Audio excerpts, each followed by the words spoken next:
우리는 복음을 믿습니다. 교회는 이 복음을 굳게 지키고 전하여야 합니다. 복음의 근본과 핵심은 오직 예수 그리스도이십니다. 아멘, 아멘, 아멘. 그는 창조의 하나님이시고 하나님의 아들이시며 나의 구세주이시며 나의 목자이시며 나의 왕이시며 나의 부활의 주님이시고 교회의 머리이시며 나의 보혜사이시고 나의 중보자이시고 오늘은 나를 파송하는 분입니다. 예수는 나의 파송자가 되십니다. 아멘, 아멘, 아멘.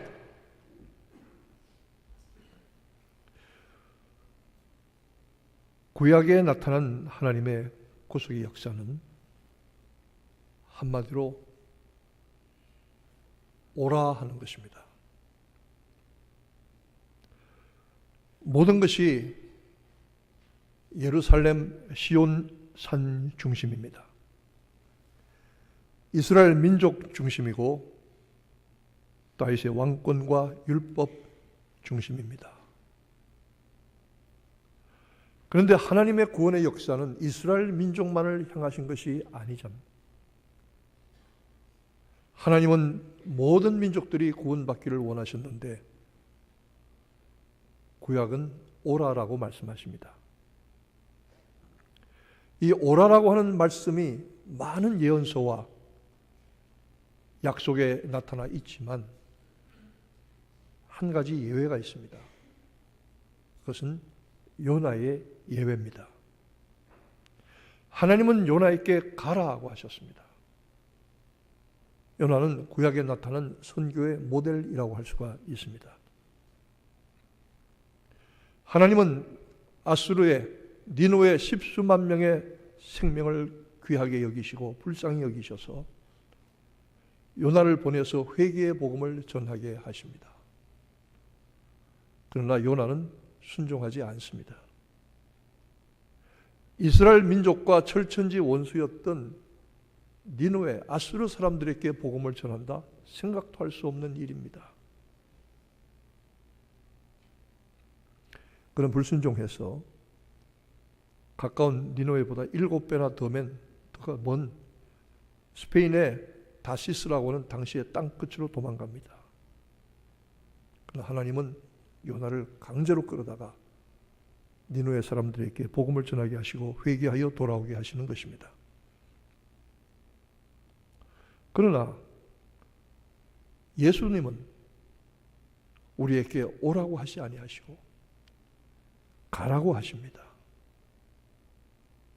모이는 교회에서 흩어지는 교회가 되라고 하십니다.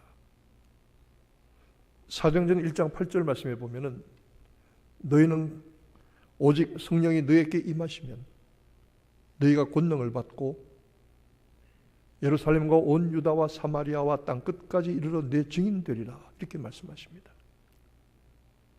마태복음 24장 14절에는 이 천국 복음이 모든 민족에 증거되기 위하여 온 세상에 전파되리니 그제야 끝이 오리라 이 종말에 대해서 말씀하고 있습니다. 오늘 본문 말씀은 그러므로 너희는 가서 모든 족속으로 제자를 삼아 아버지와 아들과 성령의 이름으로 세례를 주고 내가 너희에게 분부한 모든 것을 가르쳐 지키게 하라. 그리고 약속하십니다. 볼지어다 내가 세상 끝날까지 너희와 항상 함께 있으리라. 이 약속을 우리에게 주셨습니다. 그리고 가라고 하십니다. 가서 무엇 하라고 하십니까? 모든 족속으로 제자를 삼으라고 하십니다. 어떤 분이 교회에 나오는 분들을 몇 가지로 분류를 해서 말씀한 게 있어요. 첫째는 교인입니다. 교인. 교회 나가는 교회에 속한 사람입니다. 믿든지 안 믿든지 교회는 갑니다. 열심히 가든지 안 가든지 교회는 갑니다. 교인이 있습니다. 형식적인 사람도 있고 열심히 있는 사람도 있습니다. Church member죠. 두 번째는 신자가 있습니다. 믿는 사람입니다. 저는 이 신자라는 말을 참 좋아합니다. 신자. 모든 우리의 영적 삶이 여기서부터 비로소 출발되기 때문에 신자입니다. 예수 그리스도를 주로 믿고 내 인생의 주인이 되시기를 원하며 그분의 뜻대로 살기로 결심하고 내 과거의 모든 길을 버리고 떠나서 하나님의 길을 따르기로 작정하면, 예수 내 안에 모셔서 영접하면, 예수 믿으면 그때부터 신자가 되는 겁니다. 적어도 신자는 되어야 합니다. 그 다음에 제자가 있다고 했습니다. 제자는 헬라어로 마세테이스라고 하는데, 마세테이스란 말은 훈련받는 사람, 트레이니 이런 뜻입니다. 혹은 학생. 예수님이 12명을 부르시고 제자를 삼으셨어요. 그들을 제자로 훈련시키시고 그들을 학생으로 삼으신 거예요. 가르치고 가르침을 받은 거죠. 제자는 가르침을 받는 사람들입니다. 그 다음에는 일꾼 혹은 사역자가 있습니다. 교회에서 무슨 일을 맡았든지 또는 주님을 위해서 무슨 일을 맡았든지 맡은 사람들은 일꾼 되는 것입니다. 그것도 충성된 일꾼이 되는 것이죠. 여러분은 교인입니까? 신자입니까? 제자입니까? 일꾼입니까? 어디에 속해 있을 것입니다. 이 교회를 위해서 에베소서 4장 11절과 12절에는 또 하나님께서 교회에게 몇을 주셨는데, 첫째는 사도요, 둘째는 선지자요, 그리고 복음 전하는 자요, 목사와 교사로 주셨다고 했습니다.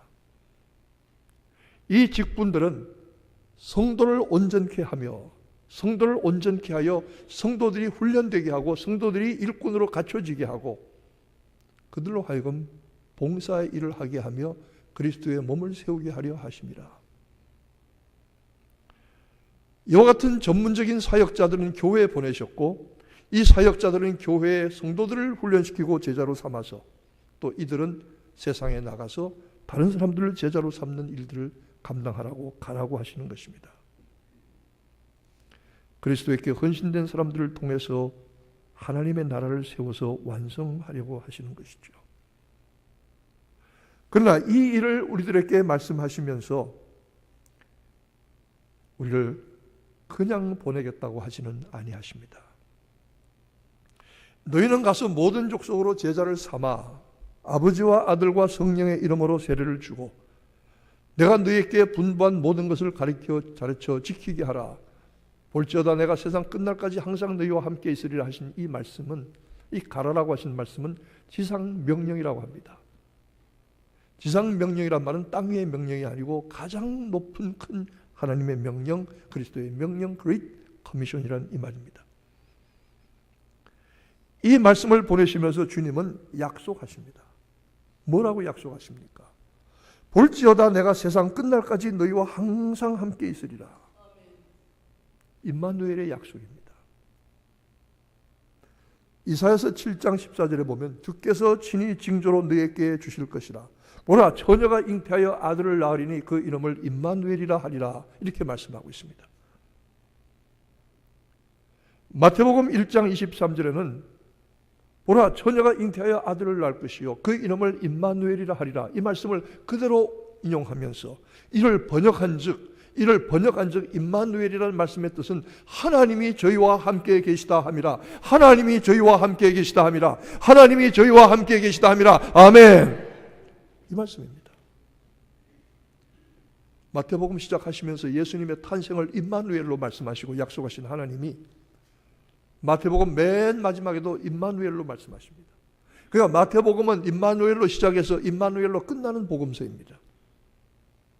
그런데 항상 너희와 함께 있으리라 말씀하시면서 하늘과 땅의 모든 권세를 내게 주셨다. 하늘과 땅의 모든 권세를 가지신 그분, 사람을 죽이고 살리는 권세를 가지신 그분이 우리와 함께 하시고 우리에게 가라고 말씀하십니다.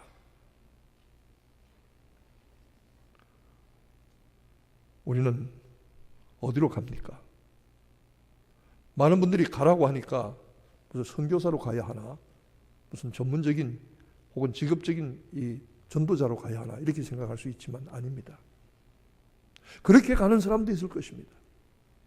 그러나 우리 각 사람은 주님이 각각의 삶의 현장에 보내심을 받은 사람들입니다. 여러분의 가정도 하나님이 여러분들을 보내셨어요. 여러분의 직장도 하나님이 여러분을 보내신 거예요. 여러분이 다니는 학교도 하나님이 여러분을 보내신 거예요. 여러분의 사업장과 여러분의 삶의 모든 삶의 현장과 자리를 하나님이 여러분들에게 보내신 거예요. 제가 늘 얘기하지만 어떤 자그마한 전라도 광주에서 온 어린 여학생 하나가 아침마다 숲속에 들어가서 학교 공부를 시작하기 전에 기도했습니다. 전도했습니다. 하나님, 우리 과에 많은 친구들이 있는데 이 사람들을 예수 믿는 사람 되도록 전도할 수 있도록 저를 도와주세요. 경기도 어느 중학교에서 교장으로 은퇴한 송명란 자매가 졸업할 때 12명의 전도인, 12명의 사람들을 전도해서 제자로 만들었습니다. 졸업할 때 그 12명이 모여서 학교의 한쪽 숲속에서 아침마다 기도하고 아침마다 말씀 보고 성경 공부 나누고 그리고 나가서 복음을 전하는 모습을 봤습니다. 그 송명란이라는 사람은 전도자나 목사나 사역자가 아니라 나중에 중학교 영어 교장 선생님으로 은퇴한 분입니다.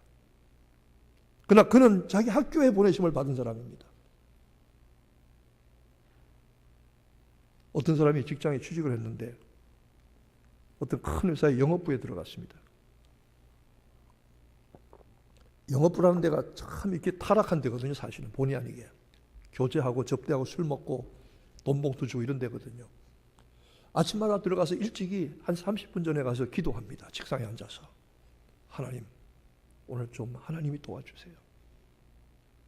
동료 직원들이 비웃습니다. 우리 부서에 예수쟁이 하나 들어왔대. 재수 온 붙어서 예수쟁이? 이렇게 됐습니다. 아무도 그걸 상대해 주는 사람이 없습니다. 예수쟁이 재수 없다고. 술 먹는데 같이 가자고도 안 그럽니다. 그러다 어느 날 회사가 뒤집어지고 놀랄 만한 엄청난 계약을 따가지고 왔습니다. 술 한 잔 대접하지 않고 담배 한 가지 주지 않고 돈 봉투 하나 주지 않고도 기도하는 가운데 하나님께서 그 은혜를 주셨어요. 회사가 난리가 났습니다. 제가 고등부 교사 때 가르쳤던 김영호 집사가 바로 그 사람입니다. 그랬더니 그 다음 날 같은 부서의 직원들이 비실비실 그 김대리, 나도 교회 나가는데 같이 기도하면 안 될까? 그 가장 타락했던 직장에 영업부에 아침마다 신우회가 조직이 되고 10몇 명이 모여서 기도하고 찬송하고 영업하러 나갔습니다. 이 사람은 그 직장에 보내심을 받은 겁니다. 주님이 가라고 하셨다고 해서 우리가 뭐 선교사가 돼서 거창하게 나가는 거 아닙니다. 내가 가는 곳마다 내 가정이든지 내 직장이든지 내 학교든지 내가 속해 있는 공동체는 어디나 나를 보내신 것입니다. 주님이 그래서 우리를 가라고 하시는 겁니다. 온 집안이 다른 종교를 믿고 온 집안이 우상 섬기고 무당 푸닥거리 하던 집안이 한 사람의 믿는 며느리가 들어가서 그 집안을 뒤집어 놓고 영적으로 변화되게 하고 구원받게 한 그런 간증들을 우리는 수없이 알고 있습니다. 하나님이 그 가정에 보내심을 받아 가라고 하십니다. 교회는 모이는 곳인 동시에 흩어지는 곳입니다. 가라고 하니까 흩어지기만 하면 되느냐? 그건 아니죠. 히브리서 4장 말씀을 보면 모이기를 피하는 어떤 사람들의 습관과 같이 하지 말고 오직 그날이 가까움을 볼수록 더욱 그리하라. 모이기를 힘써라. 어떻게든 모이기를 힘써라. 초대교회 사도행전에 보면 제자들의 전도를 받았던 사람들이 날마다 성전에 모여 떡을 떼며 사도들의 가르침을 받으며 기도하며 믿음 생활하기에 힘썼다고 하고 있습니다. 모이기 힘써야 합니다. 제가 목회하면서 그동안 참 많은 신자들을 만났습니다. 참 많은 장로님들을 만났고요. 참 많은 권사님들을 보았고요. 참 많은 집사님들, 성도들을 만났어요. 근데 그 중에 한 가지 공통적인 특징이 있더라고요. 이게 뭐냐 하면 예배에 성공하는 사람이 인생도 성공하더라고요. 예배에 성공하는 사람이 그 영혼도 성공하더라고요. 여러분, 다른 건 다 혹시 실패할 때가 있고 어려움 당할 때가 있을지 모르지만 예배만은 실패하지 마시기를 바랍니다. 예배가 살면 영혼이 살아요. 예배가 살면 인생이 살아요. 예배의 은혜를 사모하면 그 영혼이 살아요. 근데 예배가 죽으면 영혼이 죽어요. 예배가 죽으면 인생이 죽어요. 대단히 남의 얘기해서 안 됐지만 요새 한국에서 유명한 가수 하다가 가짜 그림 만들어 팔다가 들통난 사람 하나 있잖아요. 아주 개망신을 당한 거죠. 유명한 가수 아닙니까? 아주 대단한 잡놈이죠.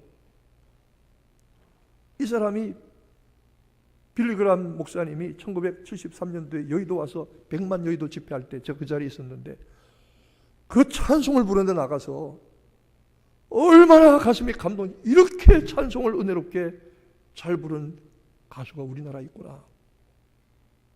빌리그람 목사님이 그를 사랑해서 미국으로 데려가 플로리다에 가서 신학교에 공부를 시키고 목사 안수를 받으라 했더니 와서 또 생각이 달라져 버렸어요. 왜? 목사해가지고는 내가 필요한 만큼 돈 벌 수가 없다고, 나는 돈 벌고 잘 살겠다고 다 버리고 나가서 얼마나 난잡하고 방탕하게 살았는지 모릅니다. 참 불쌍한 사람이죠. 잘 나가는 것 같았습니다. 이번에 아주 형편없는 그런 위치가 되어버리고 말았어요. 얼마나 안타까운지 모릅니다. 예배가 죽었거든요.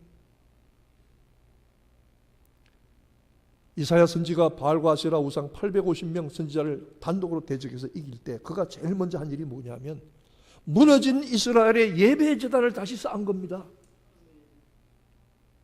무너진 제단을 수축하고 그 위에 제물을 올려놓고 하나님 앞에 제사를 드립니다. 그 제사에서 불받아서 우상 선지자 850명을 이긴 거 아닙니까? 이스라엘 민족이 잘 될 때는 예배가 잘 살아있었어요. 제사가 살아있었어요. 성전이 살아있었어요. 이스라엘 망할 때는 성전이 폐허가 되고 예배와 제사가 폐해지고 우상이 드글드글 했어요.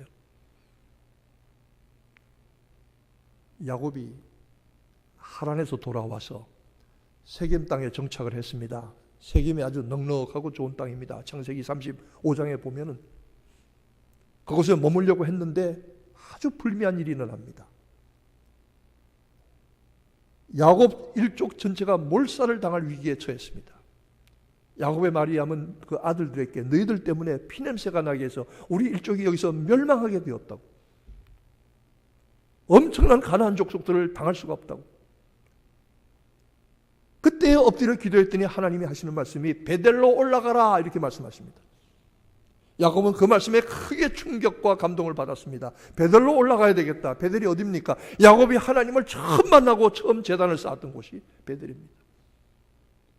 하란에서 돌아왔는데요, 그 할아버지 아브람처럼 가는 곳마다 제단을 쌓았던 얘기가 없어요.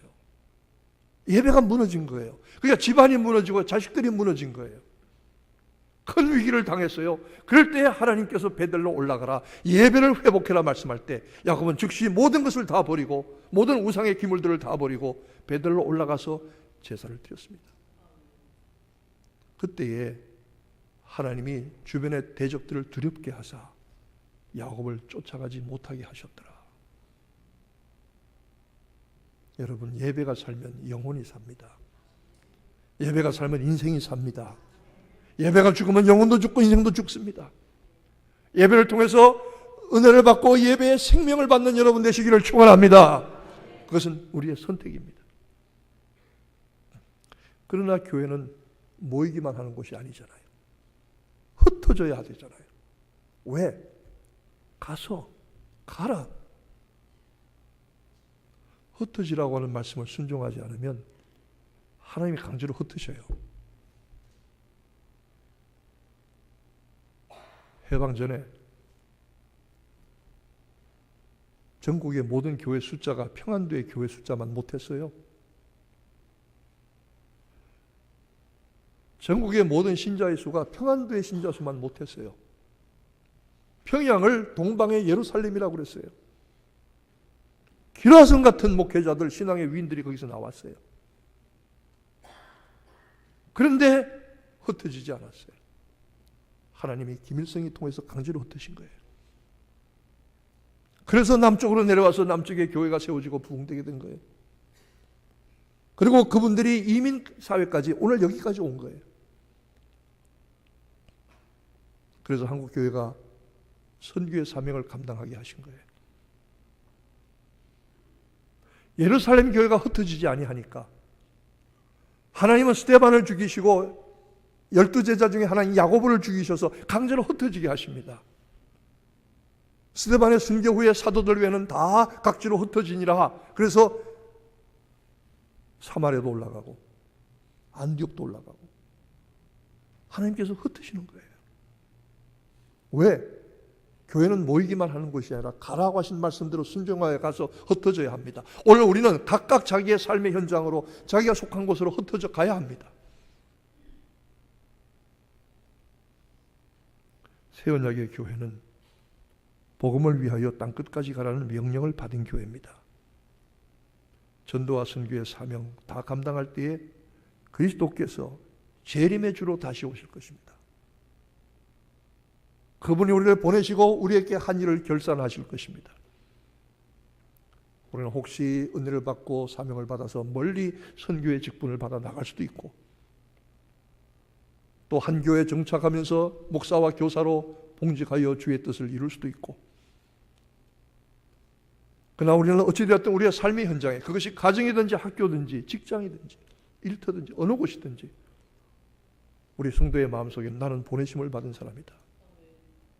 주님이 나를 보내셨다. 주님이 나를 파송하시고 다시 오실 그날에 우리를 불러서 결산하실 것이다. 예수 그리스도는 우리의 파송자이심을 믿으시기를 축원합니다. 기도하겠습니다.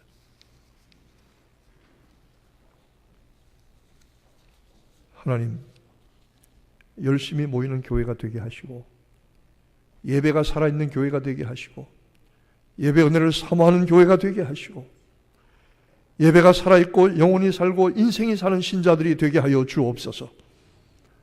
그리하여 가라고 하신 주님의 명령을 따라서 우리의 직장과 일터와 이 세상에 그리고 가정에 그리고 혹은 먼 곳까지 보내심을 받은 자들인 것을 알게 하시고 우리를 보내실 때 그냥 두지 아니하시고 나를 보내시니가 나와 항상 함께 하시도다.